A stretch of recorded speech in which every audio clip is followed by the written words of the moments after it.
Assalamualaikum warahmatullahi wabarakatuh.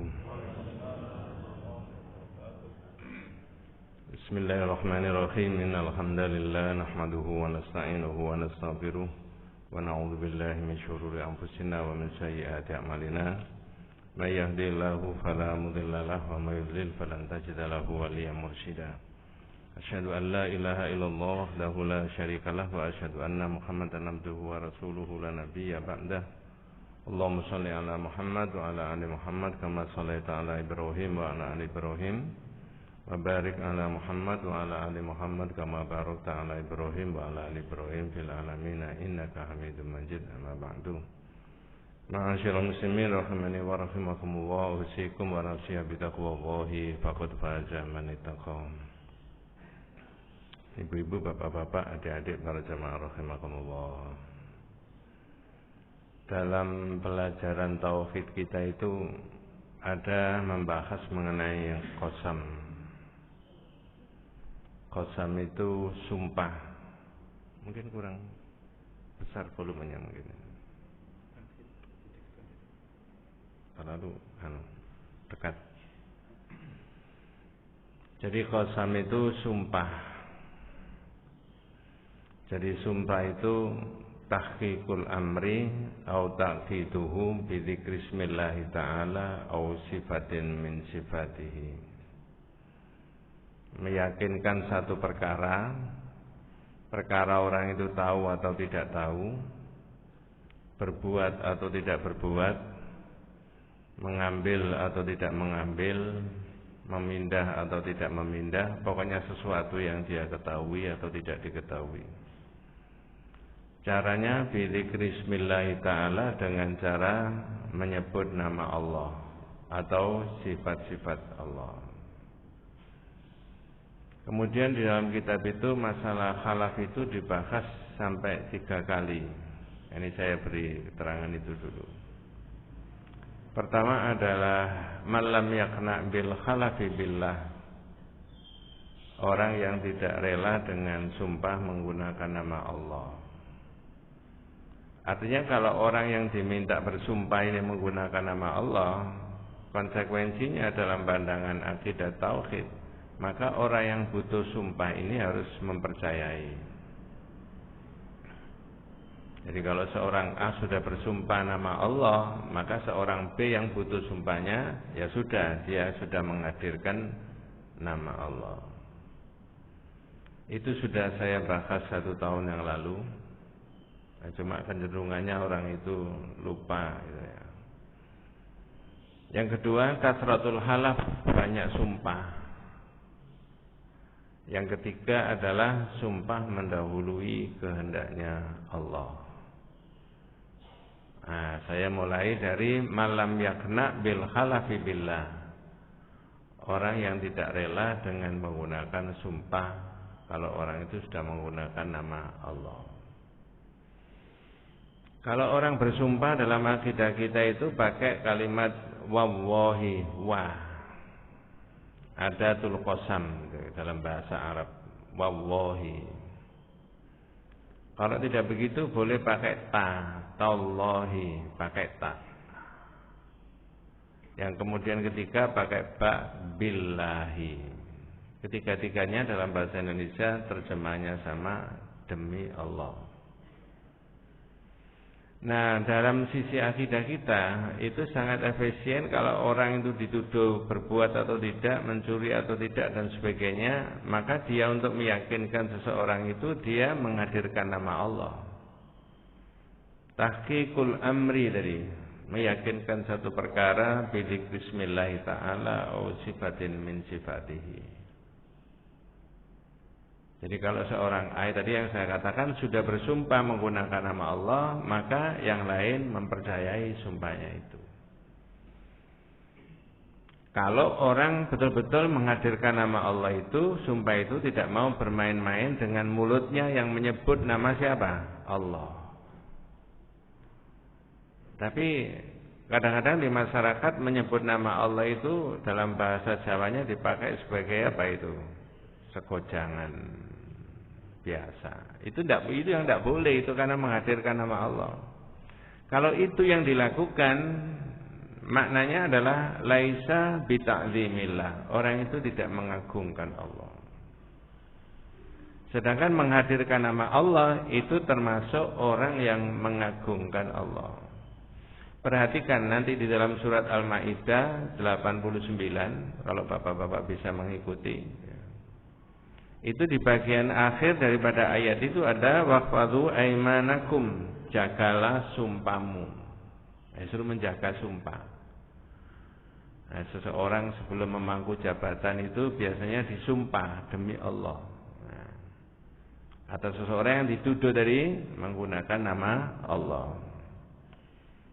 Saya tadi menyebut surat Al-Maidah 89, walaupun itu kafaratnya, tapi nanti yang kita ambil bagian akhir daripada ayat itu. Jaga sumpahmu. Menjaga sumpah itu ada 3 macam. Qablal halaf, sebelum orang itu sumpah, fi wasatil halaf, di tengah-tengah sumpah, au ba'dal halaf, setelah orang itu sumpah. Itu caranya menjaga sumpah itu tadi. Walaupun di bagian awal dan tengah-tengah ayat itu membahas mengenai kafarat, dendanya kalau orang itu sumpah. Aspek fikihnya adalah memang ringan, tapi di tauhid memang berat kalau orang sudah menghadirkan nama Allah itu. Ada terjemahnya, Pak? Monggo kalau bisa dibantu membaca terjemahnya, monggo. Supaya ada variasinya. Allah tidak menghukum kamu disebabkan sumpah-sumpahmu yang tidak disengaja, tetapi Dia menghukum kamu disebabkan sumpah-sumpah yang kamu sengaja. La yu'akhidukum Allahu billaghwi fi aymanikum walakin yu'akhidukum bima aqadtumul aiman. Sebentar, Pak. Jadi orang menggunakan nama Allah itu qablal Islam sudah biasa, wallahi wallahi wallahi. Tapi kemudian dalam Islam adalah menggunakan nama Allah itu tidak boleh. Maka di sini ada judul kathratul khalaf, banyak sumpah. Maka di situ terjemahannya tadi, Allah tidak menghukum dengan disebabkan sumpahmu yang tidak diniatkan untuk sumpah. Nama Allah keluar dari lisannya sepertinya automatically dipakai untuk pembuktian. Tapi dalam Islam kemudian ditata supaya orang itu betul-betul ya kalau menghadirkan nama Allah. Walakin yu'akhidukum bima aqadtumul aiman. Sekarang kalau dari sisi fikih orang kemudian melanggar sumpahnya, apa dendanya? Monggo, di situ ada itu. Ini kafaratnya juga akibat melanggar sumpah ialah memberi makan 10 orang miskin dari makanan yang biasa kamu berikan kepada keluargamu, atau memberikan pakaian kepada mereka, atau memerdekakan seorang hamba sahaya. Ya.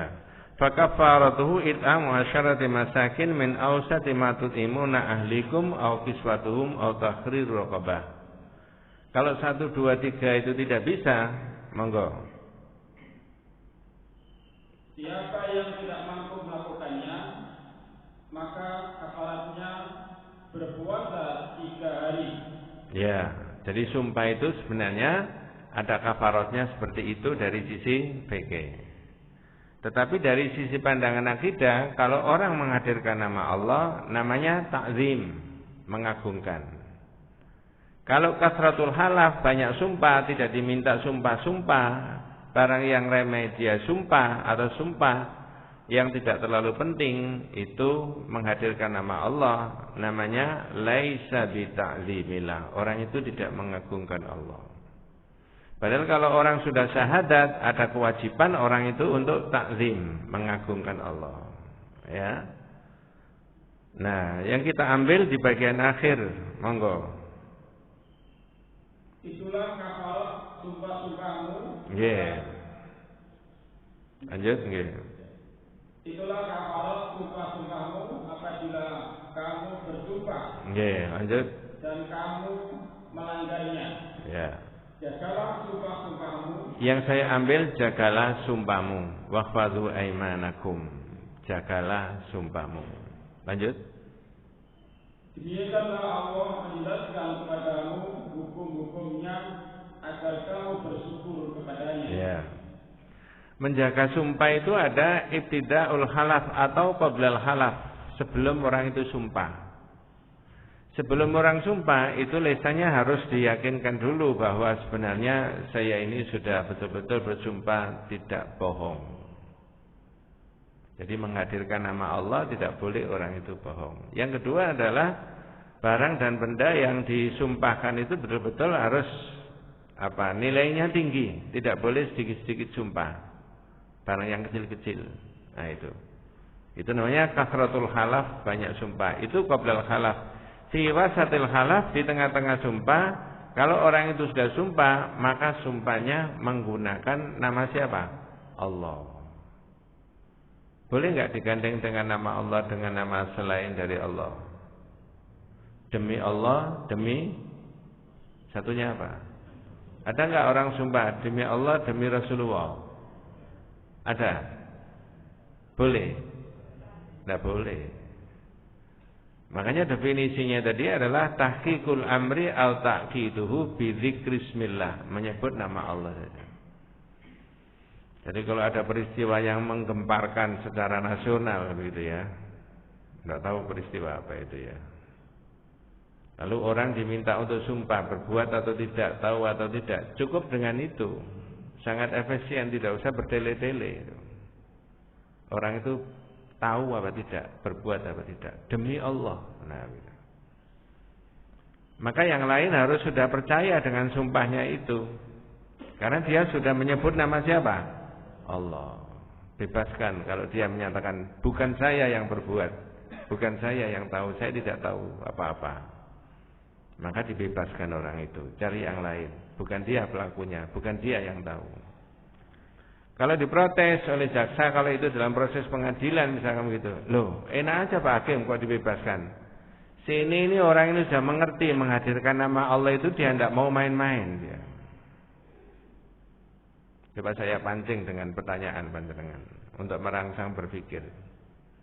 Kalau ada orang sumpah demi Allah saya tidak berbuat, ya, naudzubillah, taruhlah mencuri, lalu ada buktinya, ini Pak buktinya itu.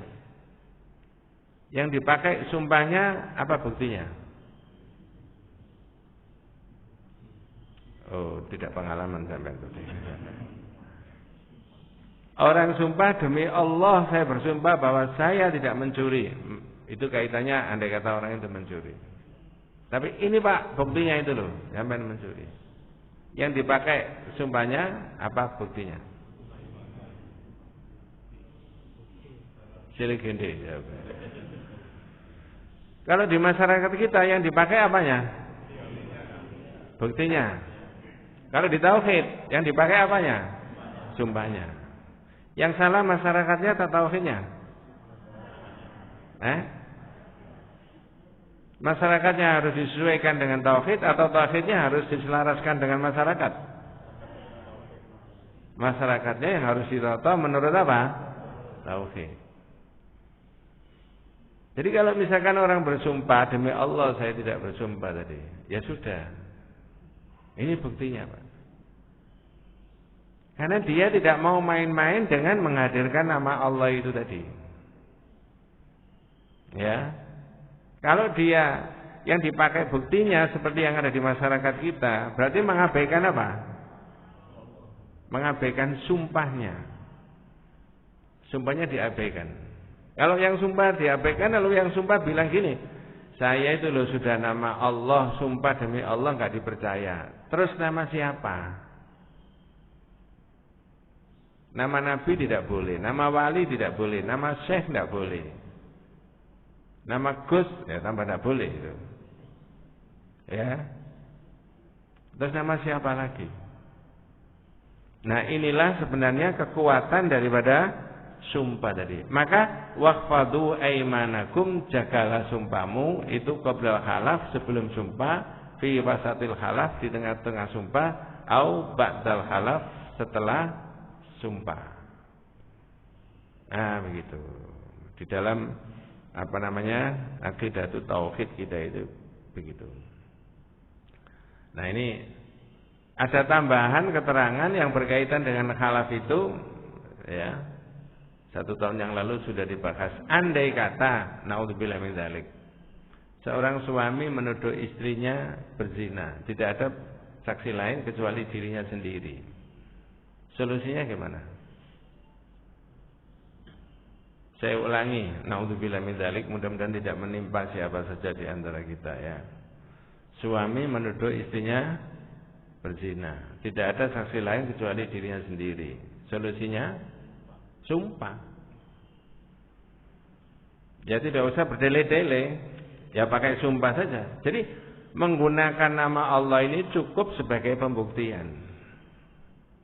Kapan hari di Jakarta itu berapa tahun yang lalu ada seorang A dianggap dituduh membunuh seorang B dengan cara memasukkan racun di apa? Dulu itu Pak ya. Kalau dia beragama Islam itu pengadilannya tidak usah berdele-dele dengan menghadirkan saksi-saksi ahli dari luar negeri, biayanya terlalu banyak. Cukup aja seorang disuruh apa? Sumpah. Demi Allah saya tidak tahu, tidak menaruh, tidak ini macam-macam. Bebaskan dia. Bukan dia, Pak. Inilah sebenarnya kekuatannya sumpah di dalam Islam itu.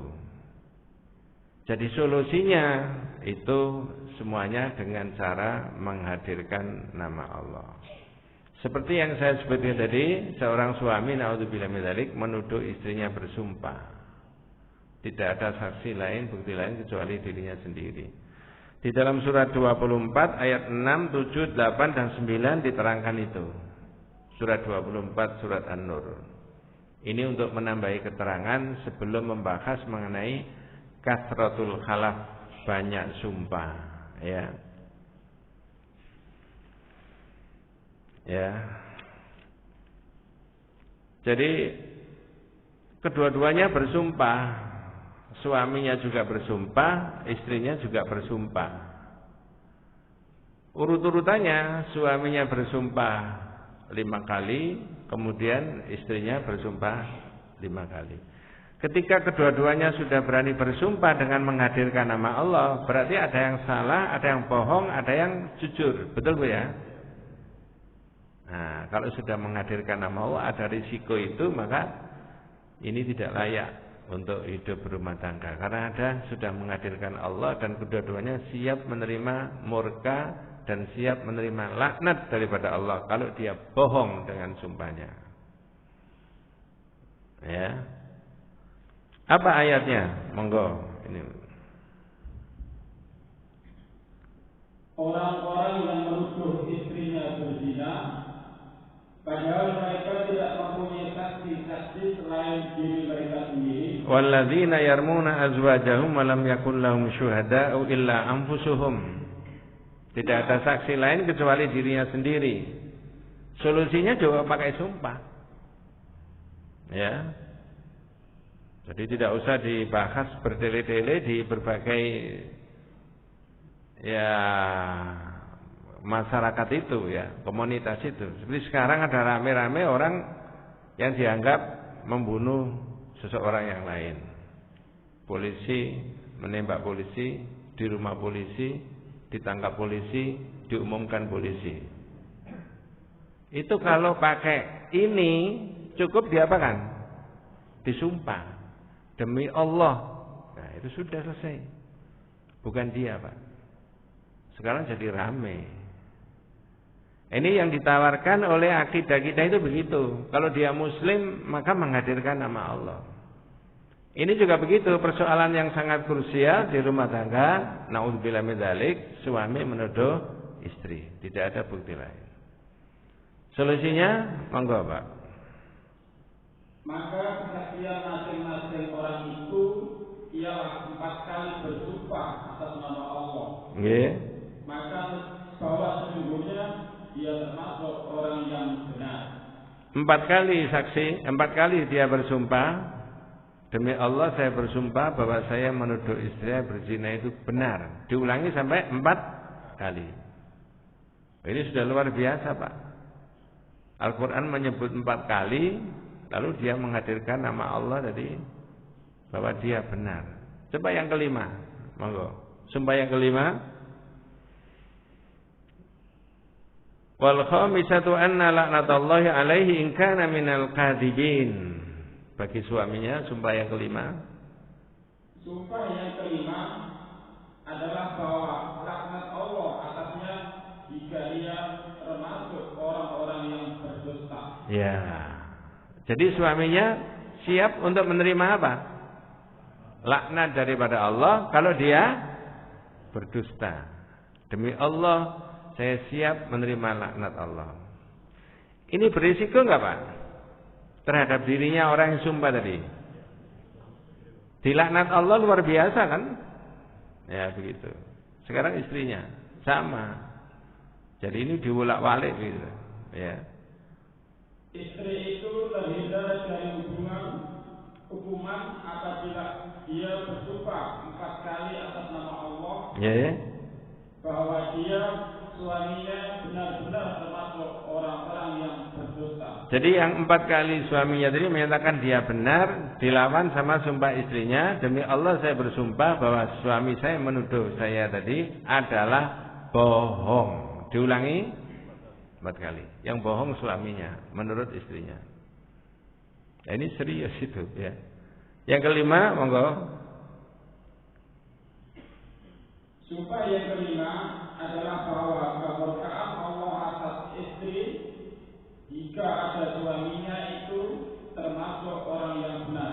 Wal khamisatu anna ghadaballahi 'alaiha in kana minas shadiqin. Sumpah yang kelima yang diucapkan oleh istrinya tadi, dia siap menerima murkanya Allah. Bahasanya beda. Suaminya siap menerima laknat dari Allah, lalu istrinya siap menerima apa? Murka dari Allah. Kalau suaminya tadi apa? Benar. Berarti ada yang bohong enggak kira-kira, Pak?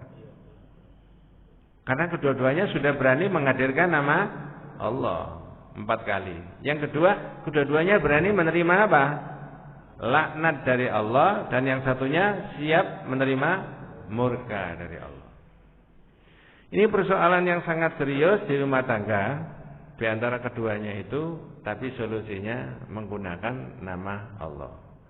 Seperti persoalan-persoalan yang besar tadi dalam pandangan akidah, yang dipercaya adalah sumpahnya orang itu dengan menghadirkan nama Allah. Sehingga dalam pandangan akidah tauhid, orang itu kalau sudah menghadirkan nama Allah, maka dia tidak boleh bermain-main dengan itu, tidak boleh bohong mestinya. Nah sekarang saya tanya, kira-kira di masyarakat kita itu sudah selaras dengan itu tadi enggak? Konsep sumpah itu tadi enggak? Ya. Padahal dia muslim, dia syahadat, mestinya dia mengucapkan kalimat demi Allah, saya bersumpah bahwa saya akan mengikuti aturan ini. Ya. Mohon maaf ini bukan politik ya. Ada di channelnya Heru Sebenar Arif ya. Ya. Saya hanya menyampaikan aja. Narasumbernya adalah Adi Masardi. Kaitannya dengan ini, dalam pandangan Adi Masardi, ada yang tahu nama Adi Masardi, Pak? Atau ada yang tahu nama Heru Sebenar Arif? Apakah dia guru, apakah dia dokter, apakah dia wartawan senior, apakah dia polisi, apa dia ustadz, apa itu, Pak? Wartawan. Pandangannya Heru Sebenar Arif mewawancarai Adi Masardi tadi, bahwa orang yang meminta untuk ditambahi jabatan, padahal dia harus mentaati aturan itu tadi, dianggap bagi dia adalah dosa besar. Karena sebelum memangku jabatan, dia disumpah demi Allah, bukan disumpah, dia sumpah demi Allah, saya akan mengikuti konstitusi, mengikuti undang-undang yang berlaku. Tapi ketika di akhir masa jabatannya, apa? Dia mencoba untuk konstitusinya dan aturannya tadi diapakan? Dirubah supaya dia bisa ada tambahan. Saya hanya meneruskan saja dari pendapatnya Adi Masardi. Kata dia itu dosa besar. Karena lisannya waktu itu muslim dan dia sumpah demi Allah saya akan mengikuti apa? Konstitusi, undang-undang, peraturan. Tapi ketika sudah akhir menjelang jabatannya, yang dirubah apanya? Yang mau dirubah apanya? Undang-undangnya. Jadi jangan dikira tauhid itu hanya di masjid. Ya. Tapi tauhid bisa di pasar enggak? Mohon maaf, bisa di gedung enggak, Pak? Gedung mana? Bukan gedung kesenian. Iya. 500 orang disumpah semuanya. 560. Berapa jumlahnya, Pak? Ya sampean tidak hafal karena sampean bukan politisi. Dan ini bukan politik. Tapi saya hanya menilai dari sisi sumpah. Kata Mas Hardi, dosa besar dia. Karena dia sudah menghadirkan nama Allah sebelum memangku jabatannya itu, bahwa dia akan mengikuti apa? Konstitusi, peraturan, undang-undang, hukum yang berlaku. Tapi ketika sudah mau menjelang akhir, yang mau dirubah apanya? Undang-undangnya. Kata Mas Hardi, mestinya ditangkap orang itu. Ya, tapi dari sudut pandangan agama, orang ini melanggar syariat dan orang ini adalah berdosa besar. Saya bilang betul itu. Coba jangan cari itu di Google itu, YouTube itu. Harus benar Arif, ya, mewawancarai Adi Mas Hardi. Ya. Jadi ini bukan saya mendorong ke arah A atau ke arah B dalam pandangan politik, enggak. Saya mengambil dari pendapatnya dia, saya kaitkan dengan ini, dan itu betul. Maka tadi kata Al-Quran, wahfadhu aimanakum, jagalah apa? Sumpahmu. Jaga sumpah itu sebelum sumpah, di tengah-tengah sumpah berarti menggunakan nama Allah, di akhir sumpah maka dia tidak boleh melanggar yang sudah disumpah itu tadi. Nah, sebelum dilanjut ada yang dibahas, Pak.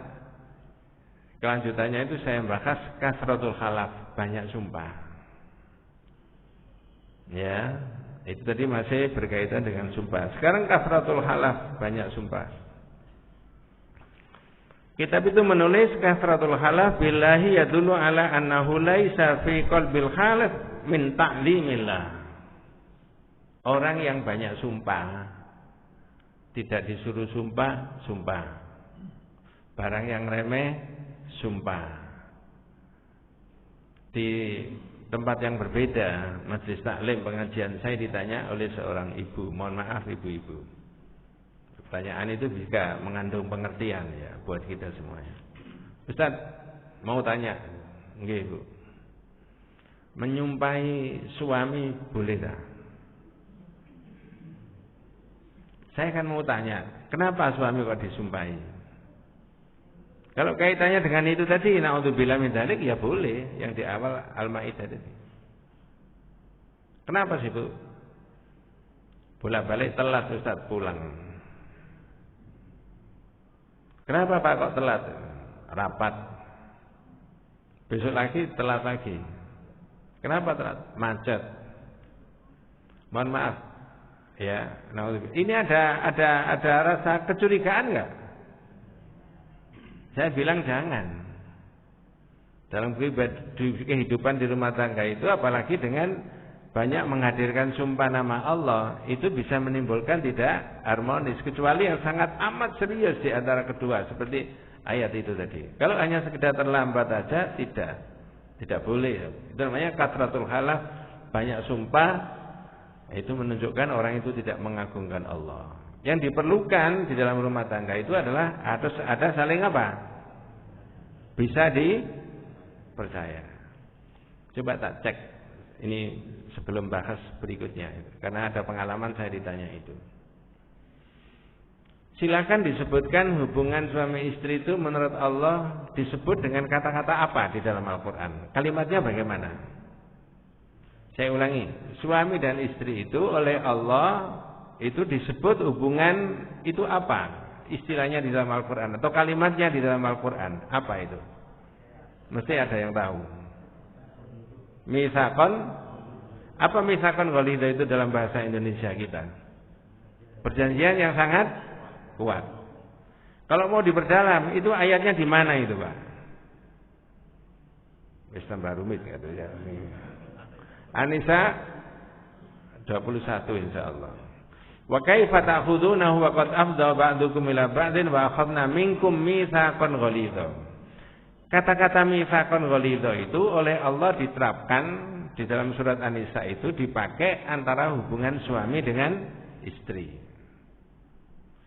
Sebagai perbandingan ada kalimat yang lain mitsaqan ghalidha dipakai oleh Allah perjanjian antara Allah dengan para nabi. Sama-sama mitsaqan ghalidha. Ayatnya begini, wa idza khadna minan nabiyyina mitsaqahum wa minka wa min Nuhi wa Ibrahim wa Musa wa Isa bin Maryam wa khadna minhum mitsaqan ghalidha. Sama-sama ada mitsaqan ghalidha. Tulisannya sama, bacaannya sama, ya, makhrajnya sama, tapi yang beda pengeterapannya. Suami istri itu disebut mitsaqan ghalidha di dalam surat An-Nisa. Lalu ada kalimat mitsaqan ghalidha yang lain diterapkan perjanjian antara Allah dengan para nabi. Coba sebelum dilanjut, ada berapa nabi yang disebutkan di situ tadi, Pak? Apa saya ulangi lagi? Ini pengulangan yang terakhir ya. Wa idza khadna minan nabiyyina mitsaqahum wa minka wa min Nuh wa Ibrahim wa Musa wa Isa bin Maryam wa akhadna minhum mitsaqan ghalidha. Berapa nabi? 5. Yang tidak disebut nama nabi siapa? Nabinya sampean. Ya nabi saya juga itu ya. Nabi Muhammad. Wa minka, kamu Muhammad. Jadi betapa kalimat mitsaqan ghalidha dalam bahasa Indonesia perjanjian yang kuat itu diterapkan oleh Allah dengan yang berbeda. Ini adalah suami istri, ini adalah perjanjian antara Allah dengan Rasulnya. Maksudnya apa? Perjanjian antara suami istri itu kekuatannya, kualitasnya, bobotnya sama dengan perjanjian Allah dengan para Rasul. Pertanyaannya begini, apakah Rasul yang 5 tadi ada yang mengkhianati amanatnya Allah? Jawabannya, tidak ada. Maka jangan ada suami-suami mengkhianati istri. Atau sebaliknya, jangan ada istri-istri mengkhianati suami. Yang ada suami-suami takut istri. Nah, begitu. Nah, ini guyon yang terakhir tadi, Pak. Ya. Ini Pak di situ. Maka karena saya ditanya tentang sumpah berkaitan mau diterapkan tentang keterlambatan kedatangannya suami dari kerja, jangan. Saya bilang, tidak boleh. Kuatkan saja perjanjian yang sudah ditetapkan oleh Allah dalam bahasanya tadi menggunakan mitsaqan ghalidha. Perjanjian yang sangat apa tadi? Kokoh, yang sangat kuat. Nah, sekarang saya lanjutkan dengan kasratul khalaf, banyak sumpah. Ada satu hadis yang bisa dimajukan dari Salman radhiyallahu anhu, qala Rasulullah sallallahu alaihi wasallam, salasatun la yukallimuhum wa la yuzakkihim wa lahum adzabun alim. Na'udzubillah min dzalik. Ada 3 kelompok orang besok di akhirat yang tidak diajak bicara sama Allah dan tidak disucikan oleh Allah.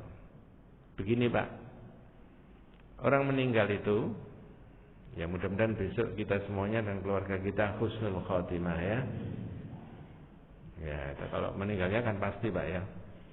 Dan tidak usah khawatir, semuanya akan kebagian masalah itu ya.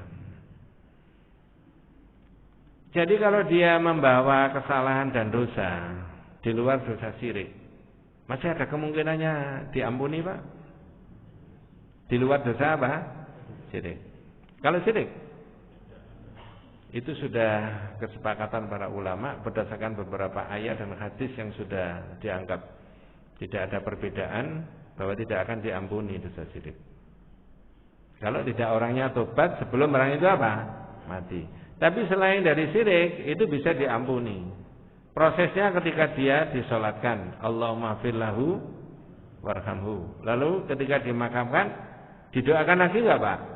Semua dosa-dosanya ada kemungkinan bisa dihapus. Apalagi sekarang ini banyak grup, kemudian ketika ada meninggal semuanya nge-share apa? Innalillahi wa inna ilaihi raji'un, kemudian Allahumma firlahu. Mau diwaca mau enggak pokoknya di-share kan gitu ya. Ya sebaiknya harus diapakan? Tapi kok ini ada hadis yang orang itu masih dalam keadaan tidak disucikan, tidak diajak bicara, Ada 3 golongan manusia menurut hadis ini riwayat Imam At-Tabrani dan dimasukkan dalam kitab Tauhid itu hadisnya. 1 siapa? Usyaimituz zanin. Orang yang sudah beruban tapi berzina. Kalau belum, itu maknanya adalah secara biologis orang itu kalau sudah berusia akan mengalami masa penurunan secara nafsu birahi. Betul Pak? Jangan kok kelihatannya nggak percaya gitu. 50, 60, 70 mengalami kemunduran nggak Pak? Secara physically? Iya. Kalau dijamoni, ya tetap aja nggak bisa. Ya. Tapi ini sudah sepuh, tapi kemudian berzina. Makanya ada di fikih hukum zina antara muhsan dengan yang ghairu muhsan itu bisa beda. Ada yang sudah bersuami dan istri dengan yang belum, itu beda hukumnya. Saya tidak bahas itu. Yang kedua, ailun mustakbir. Orang yang miskin tapi sombong. Yang kaya apa boleh sombong? Ya tidak boleh. Seperti yang sudah diterangkan zaman dulu. Yang kaitannya dengan judul ini adalah rajulun ja'alallaha bidha'atahu. Orang yang menjadikan Allah seperti atau sebagai barang dagangan. La yashtari illa biyaminihi wa la yabi'u illa biyaminihi. Dia tidak membeli dari seseorang kalau tidak seseorang itu disumpah dulu dengan menggunakan Allah, nama Allah. Dan dia sendiri tidak menjual kalau tidak meyakinkan calon pembeli itu dengan menyebut nama Allah. Jadi seolah-olah nama Allah itu di bibirnya dipakai sebagai apa? Untuk melariskan apa? Dagangannya. Loh begini ini dibahas di dalam hadis. Rajulun ja'alallaha bidha'atahu, orang yang menjadikan Allah seperti barang dagangannya. Dia tidak membeli kalau tidak bersumpah dulu menyumpahi orang lain, dia sendiri tidak menjual bahwa barang dan benda itu kalau tidak menggunakan nama Allah. Inilah yang dimaksudkan orang yang sumpah tadi, kasratul halaf, banyak sumpah billahi dengan menggunakan nama Allah. Yadullu ala annahu laisa fi qalbil khalif min ta'zimillah. Menunjukkan bahwa di dalam hatinya orang yang bersumpah tadi tidak mengagungkan Allah, ya. Wa ta'zimu wahi ta'ala min tamamit tauhid. Sedangkan mengagungkan nama Allah itu termasuk bagian daripada tauhid kepada Allah. Jadi tidak diperkenankan di dalam akidah kita itu barang-barang yang remeh, barang-barang yang kecil, barang-barang yang tidak bernilai, barang-barang yang tidak terlalu urgen, lalu kemudian orang itu bersumpah menggunakan nama Allah. Apalagi antara orang tua dengan putra-putrinya, sedikit-sedikit demi Allah, sedikit-sedikit demi Allah, itu jangan, mestinya menurut akidah tauhid. Karena itu tidak termasuk orang yang tadi saya sebutkan berkali-kali mengagungkan Allah.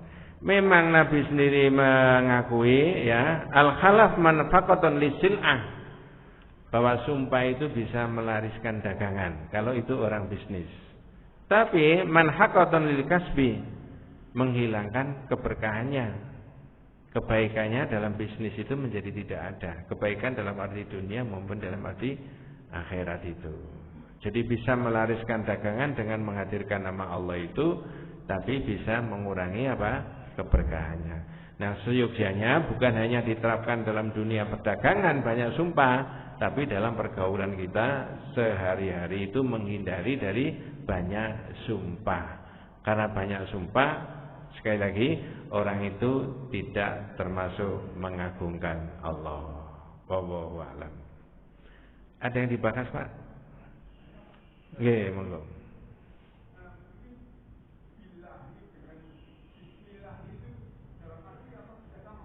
Ya.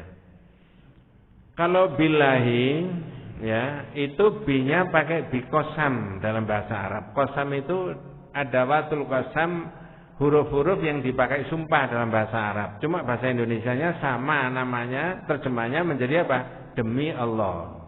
Tapi kalau bahasa Arab bisa billahi, wawahi, pakai wa. Satu lagi apa? Ta, tawahi. itu kedudukannya khalaf atau qasam, sumpah. Tapi kalau bismillah, nah nama Allah yang dipakai bi di situ maknanya adalah ada dua. Musahaba wal isti'anah. Musahaba artinya menyertakan Allah dalam perjalanan atau dalam perbuatan itu tadi. Kemudian isti'anah mohon pertolongan sama Allah. Panjenengan nanti kundur dari masjid ini setelah sarapan, begitu ya? Iya, ada sarapannya. Oh iya. Nasi padang gitu. Ya. Ya, itu kemudian naik motor, naik apa saja, itu baca basmalah, bismillah. Mau minum ini juga begitu. Ada musahabah dan isti'anah. Kalimat bi-nya di situ beda dengan bi yang di qasam itu, sumpah. Ini maknanya tadi dua saya sebutkan, musahabah wal isti'anah. Musahabah itu menyertakan Allah dalam perbuatan ini. Yang kedua, mohon pertolongan kepada Allah. Mudah-mudahan diselamatkan tadi. Minimal orang itu membaca basmalah untuk semua kebaikan-kebaikan itu. Karena tidak menutup kemungkinan apa yang dilakukan oleh orang itu bisa dalam proses melakukan itu orang itu salah dan orang itu bisa naudzubillah ada sesuatu yang tidak diinginkan. Jadi beda, Pak, ya. Karena di sini menggunakan nama siapa? Allah. Cuma bahasa Indonesianya terjemahnya sama-sama dengan menyebut nama Allah. Tapi bahasa Arab maknanya itu tadi dua. Menyertakan Allah dalam kegiatan ini. Yang kedua mohon pertolongan kepada Allah. Tapi yang qasam ini sumpah tadi artinya adalah menghadirkan nama Allah sebagai pembuktian. Wallahu a'lam. Gitu Pak ya? Ada lagi Pak? Nggih. Jangan rumit-rumit Pak ya. Ya, kalau menggunakan insya Allah menurut saya sama dengan menggunakan lillahi ta'ala. Saya tak bahas lillahi ta'ala dulu beberapa menit atau beberapa detik. Pak, Bu, besok kerja bakti tapi lillahi ta'alaan. Apa maksudnya? Menurut publik, menurut masyarakat. Besok kerja bakti, membersihkan ini, masang korden, masang pintu, katakanlah, tapi lillahi ta'alaan. Apa maksudnya? Ala kadarnya, tidak ada konsumsi, tidak ada punishment, tidak ada ini, tidak ada, ya nggak apa-apa kan, begitu kan? Itu merendahkan Allah sebenarnya. Kenapa kok saya bisa menyebut merendahkan Allah? Suatu pekerjaan diniatkan untuk Allah, tapi dilakukan dengan sembrono. Ngerti maksud Pak ya? Coba saya selipkan sedikit, ya. Ini masih sanggup mendengarkan enggak itu? Kalau tidak, wabillahi taufik wabillahi. Ya, entah di mana apa di sini saya pernah ngomong gini. Ada seorang karyawan kerja di bos di perusahaan besar di bidang properti. Ini ada hubungannya dengan nilai ta'ala itu. Lalu sudah bekerja 30 tahun dia mau resign, keluar. Bos, saya mau keluar tahun ini. Oh, kenapa? Saya sudah terlalu lama bekerja di sini. Apa ada masalah? Enggak ada masalah. Apa gajimu kurang? Enggak. Saya kepengen bebas sendiri itu ya, kerja kecil-kecilan. Ya oke. Kalau begitu saya ACC, kamu mengundurkan diri.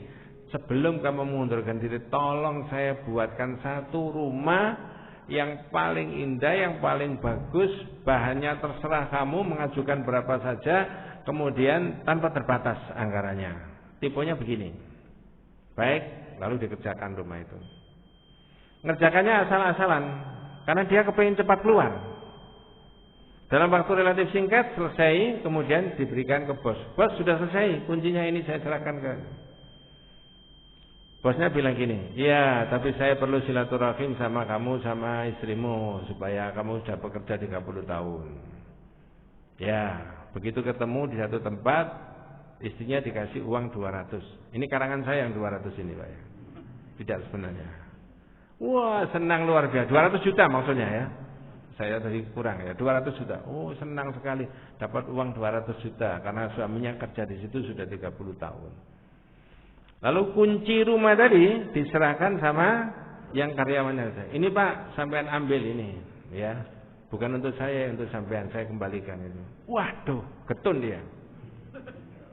Kalau tahu rumah ini diberikan ke saya, akan saya buat seindah mungkin dan konstruksinya bagus sekali mestinya. Bahan-bahannya tidak sembarangan saya. Wah, getunnya luar biasa saya. Apa maksud dari cerita ini? Kita itu yakin sholat ini akan dikembalikan ke kita besok sama Allah, Pak. Korban kemarin akan dikembalikan ke kita. Kita mengikuti taklim ini pahalanya juga akan dikembalikan. Itu kita yakin. Maka jangan dilakukan dengan sembrono. Lillahi ta'ala. Kalau sudah lillahi ta'ala harus serius. Kalau orang mengatakan ini lillahi ta'ala tapi tidak serius, sembrono tadi, itu merendahkan zatnya Allah itu sendiri. Allah akan bilang, loh kamu niatnya untuk saya kok sembrono caranya melakukan itu. Itu namanya laisa bita'zim. Itu tentang lillahi ta'ala. Sama dengan insya Allah. Sama dengan insya Allah. Mas, tolong ambilkan kursi itu ya. Insya Allah, Pak. Apa sih maknanya insya Allah itu? Jika Allah menghendaki. Loh, ambil kursi itu bukan pekerjaannya Allah, Mas. Ada anak muda, tolong Mas ambilkan kursi. Insya Allah. Iya Pak, kalau Allah menghendaki. Kalau Allah tidak menghendaki kan tidak. Ngerti maksud saya, Pak ya? Tidak begitu pengeterapannya. Orang yang ketemu sama temannya di satu daerah itu, mampir mumpung kamu di sini. Kalau dia tidak niat mampir, ngomongnya apa? Insya Allah. Oh, gak mampir itu. Iya toh? Tapi kalau dia ada waktu mampir ya? Ya, jam pira ada di rumah kan begitu kan? Tapi kalau sudah niat tidak, yang dipakai kalimat apa? Insya Allah. Seolah-olah Allah itu dipakai untuk menghalang-halangi kebaikannya dia. Loh katanya kalau besok, ya memang betul. Wala taqulanna li syai'in inni fa'ilun dzalika ghadan illa ayyasha Allah. Janganlah Anda mengatakan sesuatu, saya pasti begini besok, kecuali insya Allah. Tapi dengan kata-kata insya Allah tadi, andai kata Allah menghendaki, tapi harus ada keinginan yang serius untuk melaksanakan itu tadi. Nah, itu saya rasa posisinya orang di dalam tradisi masyarakat mengatakan insya Allah tidak jauh berbeda dengan lillahi ta'ala. Coba besok kerja bakti tapi lillahi ta'alaan. Maksudnya? Ya. Boleh dilakukan dengan tidak apa? Serius. Boleh datang Pak? Boleh. Tidak datang? Enggak apa-apa. Separuh dari pekerjaan boleh wong ini lillahi ta'ala. Coba. Lillahi ta'ala tapi dilakukan dengan apa? Sembrono. Wallahu a'lam. Ya, begitu Pak. Nggih. Berarti kalau kita tadi ya teruskan tadi. Nggih. Kalau memang kita tidak bisa bilangnya enggak bisa. Waduh, enggak bisa hari ini saya. Mungkin lain kali saja ya. Nah, begitu. Itu lebih afdal menurut saya. Ya.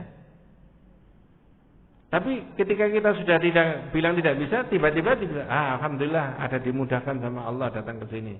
Tadi kan saya ngomong kira-kira enggak bisa. Itu akan lebih elegan daripada kata-kata insya Allah dipakai untuk mengelak seseorang itu akan berbuat sesuatu atau tidak berbuat sesuatu.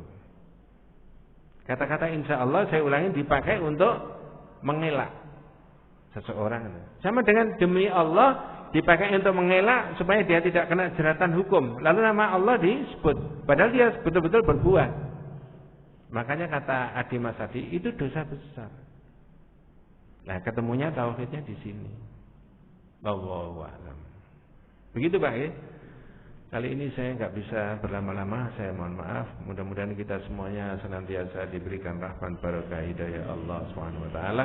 Hadanallahu wa iyyakum ajmain. Kita tutup dengan doa kafaratul majelis. Subhanakallahumma wa bihamdika asyhadu an la ilaha illa anta astaghfiruka wa atubu ilaik. Assalamualaikum warahmatullahi wabarakatuh.